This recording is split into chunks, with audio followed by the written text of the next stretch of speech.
coordinador nos solicitó que cambiáramos un poco.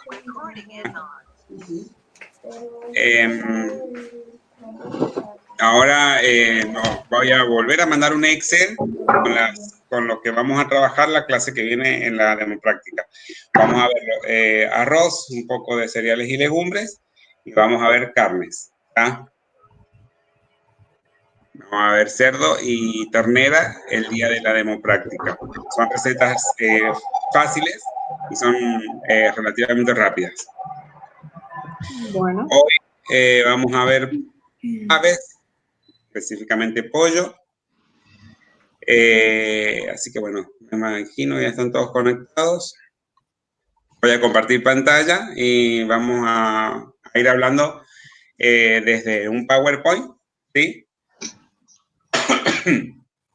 Bueno, Mariana, si vos querés acotar algo, no hay ningún problema, ¿sabes? Vale, yo voy hablando. Perfecto. Y nada más me parece, creo que no queda nada más por decir. ¿Quién está escuchando radio?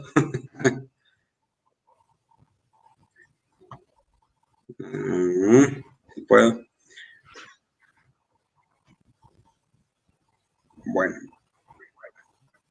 ¿Puedes compartir? ¿Querés que comparta yo? No, lo que pasa es que... Ahí está. ¿Se ve? Sí. No. Sí, sí se ve. Sí, sí. Ahora sí. Bueno. Vamos por ahí, si alguien se escucha como mucho ruido. Así que de última, si quieren poner en silencio y activar el micrófono para acotar algo, avísenme si se corta la comunicación, si se corta la parte de video o la pantalla de mi compu. Bueno. La clase de hoy, de aves, básicamente vamos a hablar del pollo, pero aplica a la mayoría de las aves que son comestibles. En realidad todos los animales son comestibles, pero los más comunes o los que están cotizados dentro de lo que era gastronomía. Por ejemplo, yo acá hice una selección de pollo, pavo, paloma, codorniz y pato. Otro tema que vamos a hablar dentro de esta unidad son aceites, frituras, modos de apanar, y no me acuerdo si algún tema más, qué cosa le pido a Mariana que me recuerde. Bueno, información. Eso es lo principal. Bien. Información básica que hay que saber sobre los pollos, sobre las aves. Vamos a hablar, como les dije, más elementalmente del pollo, que es el más utilizado. En primer término, a los pollos no se les da hormonas, ¿verdad? No consumen hormonas de crecimiento porque esto altera el músculo o la carne y el sabor del animal. Los pollos que son criados para consumo no se alimentan con hormonas. Si son criados para la parte de huevos o cosas así, consumen un cierto tipo de hormonas que hace que sean como más adecuados para el tema de ovulación. Dice que adquieren su peso para la faena aproximadamente a los 50 días. Esto es una forma muy rápida del crecimiento del animal que está alterado genéticamente. O sea que los pollos que nosotros consumimos no están criados con hormonas, sino que tienen una alteración genética, o sea que es como una raza nueva de pollos que hace que su crecimiento y su maduración sea mucho más rápido. Además, los pollos criados para consumo generalmente son pollos que no andan libres, que no tienen mucho movimiento, entonces eso hace también que no puedan gastar energía y que tengan mayor tamaño, digamos. Exactamente. Esta alteración genética lo que hace es, y con una alimentación adecuada y balanceada, es que el pollo crezca en músculo, pero que no tenga cantidad excesiva de grasa, porque eso también podemos lograr con una alimentación así. El animal sea más graso. Lo que todos buscamos es que tenga una mejor musculatura, que tenga huesos chicos y músculos grandes, para que rinda más. El pollo que ustedes ven ahí en la foto, el blanco, es una raza doble pechuga, se llama. Pollo doble pechuga, es el de consumo. Los pollos que se usan para la parte de huevos son las gallinas ponedoras, que son unas gallinas coloradas. No puse foto, me olvidé de esa. Bueno, ahí dice que se les proporciona de luz artificial para que mantengan tengan más horas de alimentación, no por 24 horas. O sea, lo que quiere decir es que la alimentación del pollo, estamos hablando siempre del pollo industrializado, ¿ya? Porque después tenemos el pollo orgánico y el pollo de granja. El pollo industrializado, que le agregan más horas de luz, siempre nosotros decimos comes como un pollo, hay que apagarte la luz, es una forma como un refrán o una frase que hay.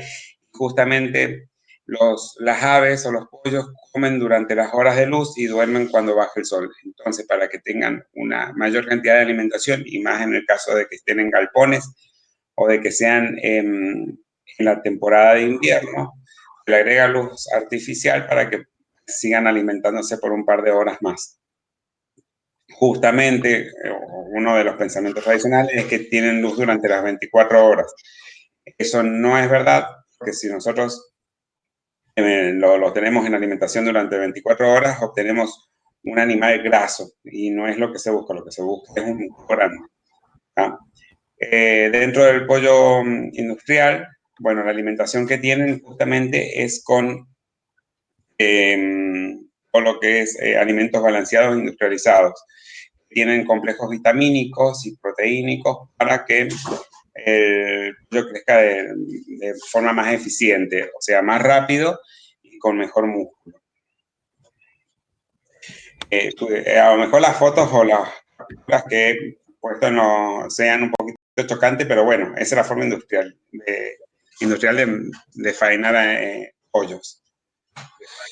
Bueno, dentro de lo que es aves tenemos las de granja, las industriales y las orgánicas. Las orgánicas ya todos sabemos que son animales que están criados de forma natural, no es lo mismo que el de granja, sino que la alimentación de este animal es un poco más cuidadosa, que sean todos productos naturales o vegetales.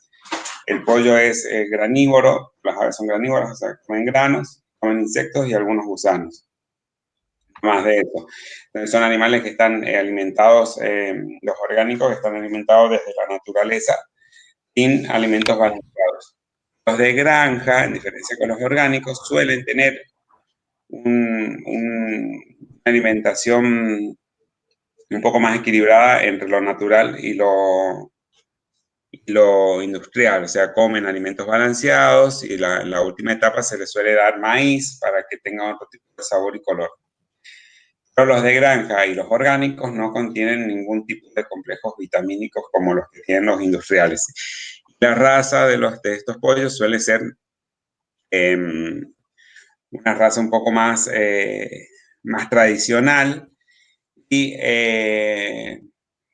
o sea, la crianza es un poco más lenta, no se crían en 50 días, sino que se demora un poco más y su carne tiende a ser un poquito más dura, porque tienen más movimiento. Y al no tener estos complejos vitamínicos que los aceleran el crecimiento, eso se demoran un poco más en criarse.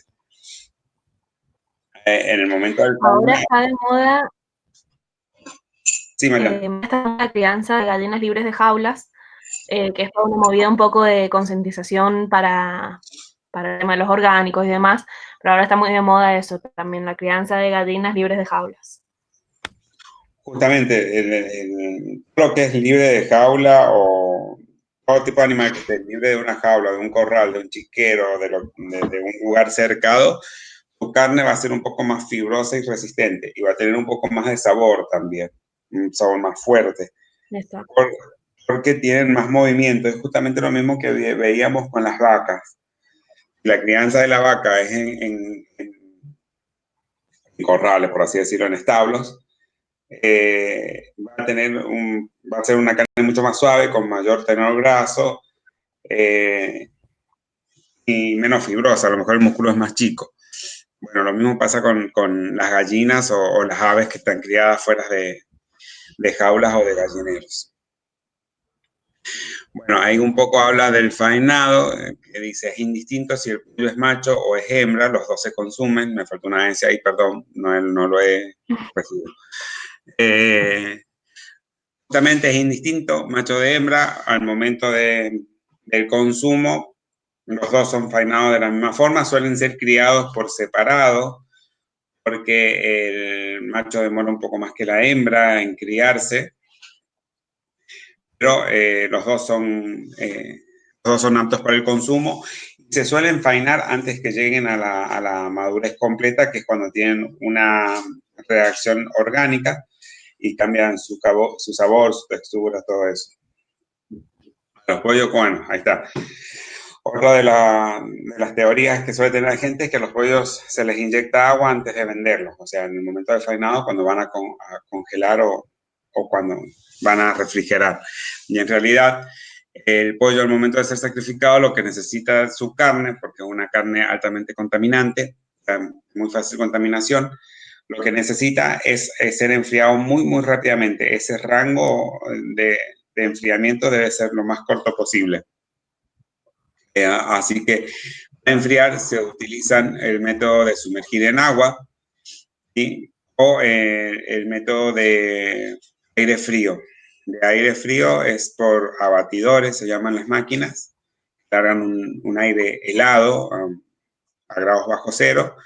El de agua fría siempre tiene como un máximo de temperatura baja de 4 grados, se llama frío positivo.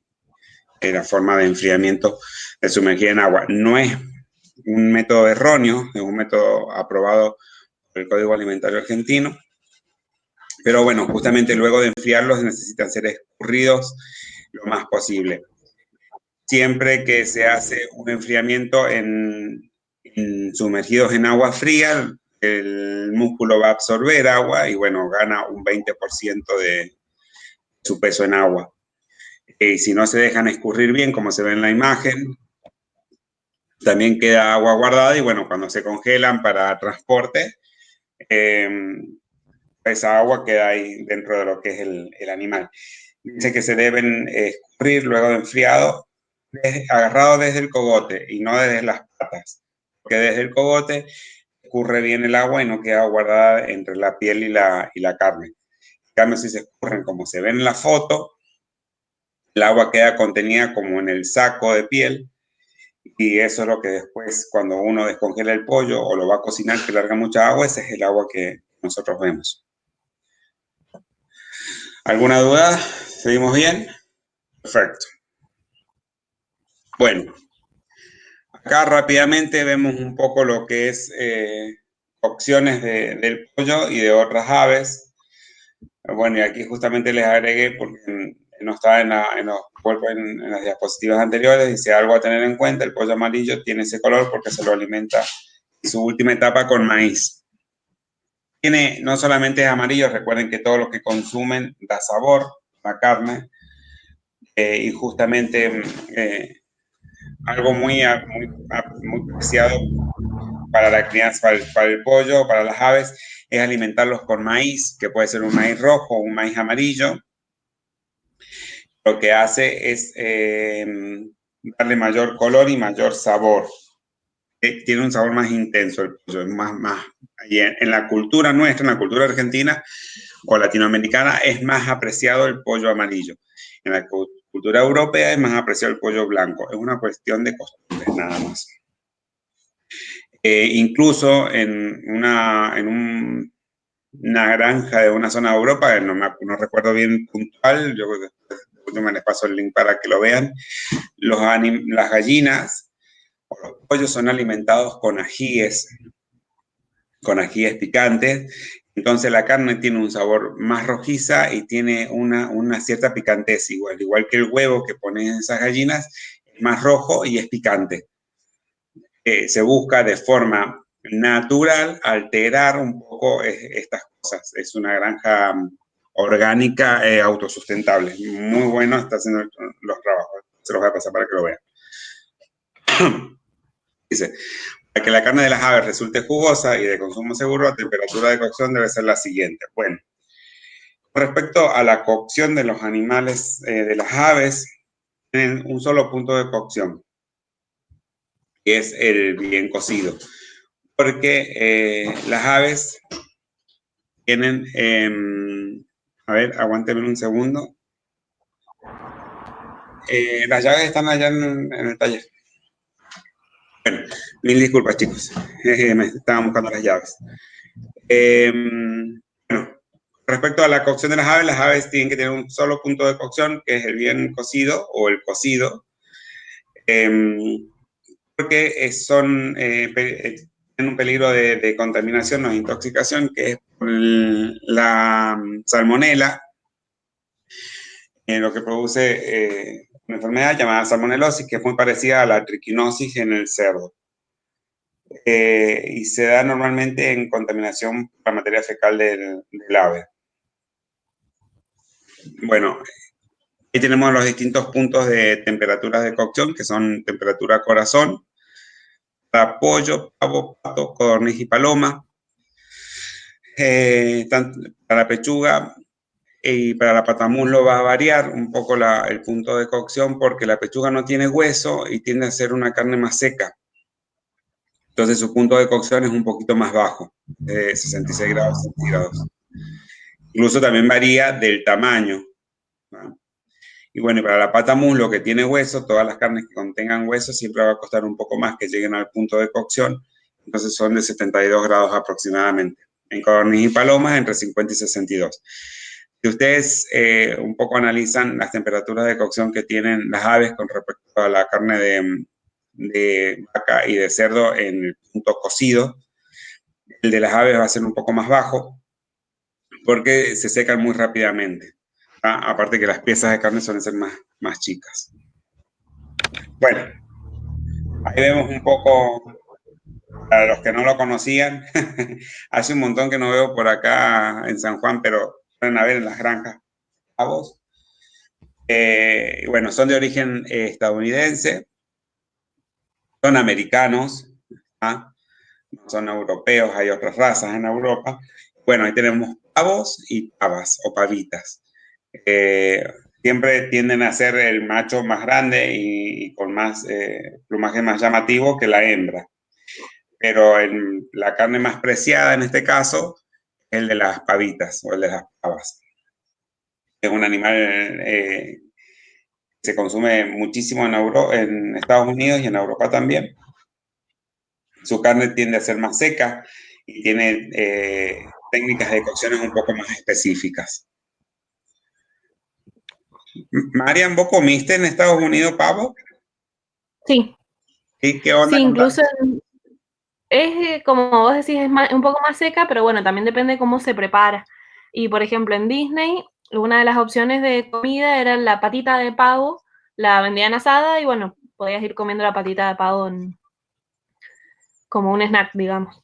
Pero lo consumen mucho, igual que en Chile tienen, por ejemplo, salchichas de pavo, fiambre de pavo, todo como mucho más disponible que lo que tenemos acá. Bien, perfecto. Bueno, justamente eso, con respecto a los pavos o a las pavas, acá en la época de mis abuelos, o sea, estamos hablando más o menos en la época del 40, del 30, del 1920, cuando había mucho más granja, más campo, más finca, era más común en la crianza y el consumo de pavo. Incluso de pavo y de patos también. De patos, sí. Era por ahí incluso más común tener pato que pollo. Ahí tenemos patos, ya hablamos un poco de los patos. Pero en realidad acá se ha perdido, se ha vuelto como muy estructurada la alimentación del argentino, entonces no salen de lo común y por eso tampoco entran productos o se realizan productos nuevos. Pero como decía Mariana, es muy habitual o muy común consumir pavos o pavas en otros países de América. Justamente en Chile se consume más una pechuga de pava ahumada o un fiambre de pavita ahumada y no se consume tanto el jamón cocido o la paleta cocida como se conoce acá. También está la carne molida de pavo, que te lo venden en bandejitas como venden acá la carne de vaca, y es súper normal encontrar salchichas, fiambre, carne molida de pavo, todo eso, que acá no lo conseguimos ni... Ni por casualidad. Claro. Bueno, palomas, aunque ustedes digan qué asco, qué cochino, cómo van a comer eso, qué sé yo, qué sé cuánto. Bueno, las palomas son muy apreciadas en la gastronomía, tanto de Argentina como europea, y también justamente hace unas décadas atrás se consumían muchísimo. Y bueno, necesariamente deben ser de criadero, porque las palomas comen todo lo que encuentran en la calle o en las plazas. Claro, no son las de la Plaza 25. Claro, justamente, no vamos a comer la del parque o la de la Plaza 25. Pero las palomas se consumen muchísimo y son muy apreciadas. Justamente en Argentina la especie más consumida es la paloma turca, que es la más común. Y dice, es de gran tamaño, de muy buen sabor y se deben consumir jugosas o confitadas. La verdad, no las he probado, no he consumido palomas nunca, pero sí en mi familia se ha comido palomas en algún momento. Bueno, Yo tampoco he comido. ¿Eh? No he comido nunca paloma, pero sí sé, por ejemplo, mi abuela que hacían el tuco de las pastas con palomas, con pichón. Justamente. Todo esto antes se consumía, ahora está un poco más alejado, pero de todas formas se ha vuelto a utilizar, por eso lo puse dentro del PowerPoint, porque son como que se han vuelto a poner en tendencias. Profe, ¿Sí? ¿cómo sería la cocción de la paloma como la de un pollo? Todas las cocciones dentro de lo que son estas aves que estamos viendo son todas similares. ¿Tá? Van a variar en algún punto, pero son todas similares. Todos tienen la misma fisonomía o la misma estructura física, pero va a variar en algún punto por el tamaño, o porque a lo mejor la carne es más fibrosa y más seca. Pero siguen siendo todas iguales las cocciones. Bien, y depende de la preparación que lo vayas a usar también. Se puede usar en guisos, en estofados, en varias preparaciones, entonces también de eso va a depender la cocción. Exactamente. Claro, porque mi mamá una vez hizo en Estados Unidos y eran duras. Y no sé si era porque se cocinó mal o algo así raro. Y bueno, lo que yo conseguí de información es justamente muy rápidamente, lo que yo puse fue como muy preciso, que deben consumir jugosas o confitadas. Confitado, busquen, es un tipo o un modo de cocción que es baja temperatura por largo tiempo sumergido en una materia grasa. Eso hace la carne de la paloma absorba la grasa, o sea, puede ser un aceite de oliva o una grasa animal incluso, hace que absorba esta grasa y se enternezca la carne. O se consume más bien jugosa, que nosotros dijimos aproximadamente 50 grados centígrados de cocción, y quiere decir que es un punto en donde se cocina pero no se seca. Queda la carne con jugo, los jugos son transparentes. ¿Vamos? Sí. Perfecto. Bueno, codornices, unos detalles a tener en cuenta, que la hembra es más grande y más pesada que el macho, que se faenan entre 5 o 6 semanas de crianza, se cocinan enteras o en horno fuerte, perdón. O sea, las codornices se suelen deshuesar, es un trabajo bastante minucioso, recuerden que son, o sea, es como, nosotros ponemos las dos manos juntas con los dedos un poco entrelazados, más o menos ese tamaño de la codorniz, súper chiquita. Y bueno, suelen deshuesarlas y rellenarlas, se deshuesa en forma de bolsa, ya después vamos a ver un poco el tema de los deshuesados. Y bueno, los huevos de codorniz justamente son muy apreciados por su sabor y sus características nutricionales. Tienen un sabor mucho más intenso, más agradable. Y con respecto a lo nutricional, ustedes tienen que tener en cuenta que un huevo de codorniz tiene las calorías, proteínas, vitaminas y minerales equivalentes a 8 huevos de gallina. Se comen un huevito, que me imagino que todos lo conocen, son huevos chiquitos, y uno equivalen a 8 huevos de gallina. Bastante fuertes con respecto a las características nutricionales. Eso también tiene más sabor. Y la carne de las codornices es un poco más oscura que la carne del pollo. Exactamente, como más rojiza, ¿puede ser, si no me equivoco? Sí. Sí, sí. Reco- Y el en- sabor como más fuerte. Ajá, sí, mucho más fuerte. En un restaurante cociné, pero les estoy hablando de hace 10 años atrás, no me acuerdo casi. Profe, ¿Sí? se les desconectó la llamada a algunos compañeros y dicen que no pueden volver a entrar. ¿Quieren que iniciemos una llamada nueva? No sé, Dice ahí que no se conectan, Gaby, ¿Cómo? que no se pueden reconectar de nuevo. Bueno, O sea, se salieron, o sea, se les cortó y no pueden volver a conectarse. Fíjate a ver cómo los tenés vos. A Dani Varela, por ejemplo, aguántame. a Martina. Sí, se han desconectado varios. A Juanpi, Se están desconectando, en realidad, sí. Ah, a Florencia, o sea, son varios los chicos. Agustín, pero dice que se volvió a reconectar él. ¿quieren que hagamos una videollamada nueva? Y a lo mejor como para que, ¿Mandás de nuevo el enlace? sí, Sí, porque como para que se vuelvan, o sea, nos volvamos a reconectar y estemos todos. sí, si no, no tiene sentido. ¿Se dejó de compartir la pantalla? Sí, Sí. Perfecto. Bueno, corto la llamada, los llamo de nuevo. Listo. bueno, profe, gracias. Listo, chau, chau.